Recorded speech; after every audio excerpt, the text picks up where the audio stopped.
ছোট মেয়ের জন্মদিনে আজকে সারাদিন কি কি করলাম তাই নিয়ে থাকছে আজকের ব্লগটা। আমার ছোট মেয়ের 2 বছর পূর্ণ হলো, আলহামদুলিল্লাহ। হ্যালো গাইস, আসসালামু আলাইকুম। সবাই কেমন আছেন? আশা করি সবাই খুব ভালো আছেন। আলহামদুলিল্লাহ আমরাও ভালো আছি। সকাল সকাল আমি কিন্তু ঘর দোর অনেক সুন্দর করে গুছিয়ে নিয়েছি।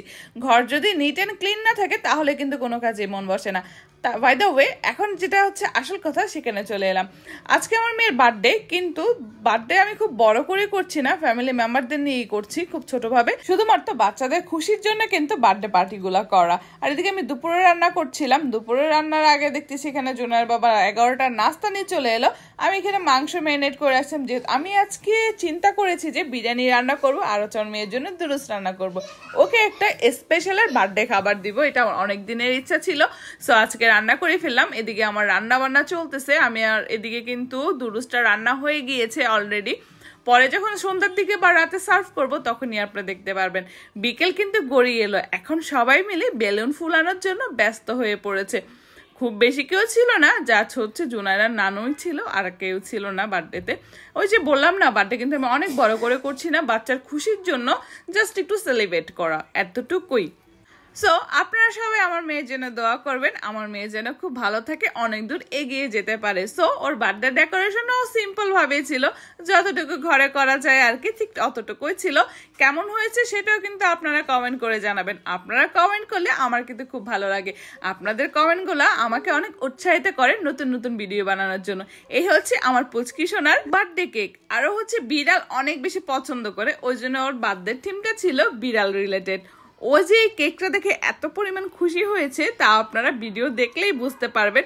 ও কেকটা কাটার জন্য এতটা পরিমাণ কান্না করছিল, মানে কেকটা এখনই কাটতে হবে। আসলে বাচ্চারা মনে হয় এমন হয়, তাই না? কোনো প্রোগ্রাম হলে ঠিক ওই মুহূর্তে তাদের কান্না করতে হবে, যে কয়েকটা ছবি তুলবো সেই উপায় আর নেই। সে এমন ভাবে মানে কেকের নাক মুখ চোখ খেয়ে ফেলছিল, আমি আর কি বলবো। কোনো রকম তাকে থামিয়ে আমি কেকটা জাস্ট কাট করছিলাম। আমি এতটুকু খুশি যে আমার মেয়ে কেকটা দেখে অনেক অনেক বেশি হ্যাপি হয়েছে, আলহামদুলিল্লাহ। যদিও আমার আর বার্থডেটা করার ইচ্ছা ছিল না, কিন্তু ওই যে বললাম, বাচ্চাদের খুশির কারণে অনেক সময় অনেক কিছু আমাদেরকে করতে হয়।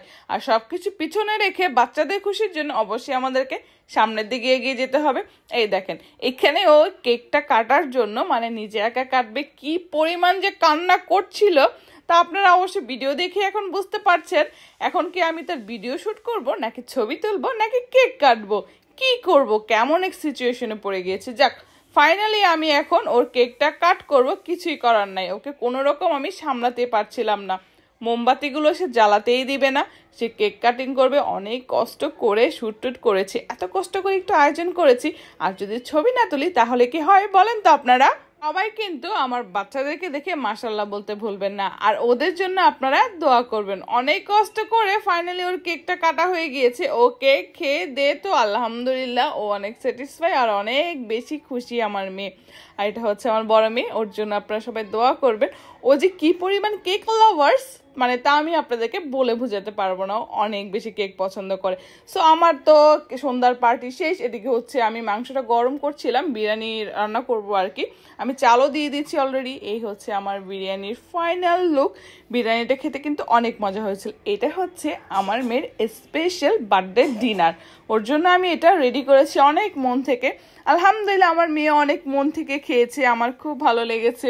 স্পেশাল কিছু করা বাচ্চাদের জন্যই আর কি, তাই না? আমি একটা কথা বলতে চাই, এখানে বাচ্চাদের জন্য কোনো কিছু করা কিন্তু তাকে বিলাসিতা বলে না। যার যার সাধ্যের মধ্যে মা বাবা চেষ্টা করে তার বাচ্চাদের জন্য সম্পূর্ণটা দেওয়ার জন্য।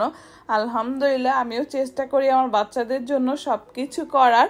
আল্লাহ তাআলা যেন আমাকে এইভাবেই ওদের সাথে থাকার তৌফিক দান করেন। আজকের ব্লগটা কেমন লেগেছে বলবেন। আল্লাহ হাফিজ।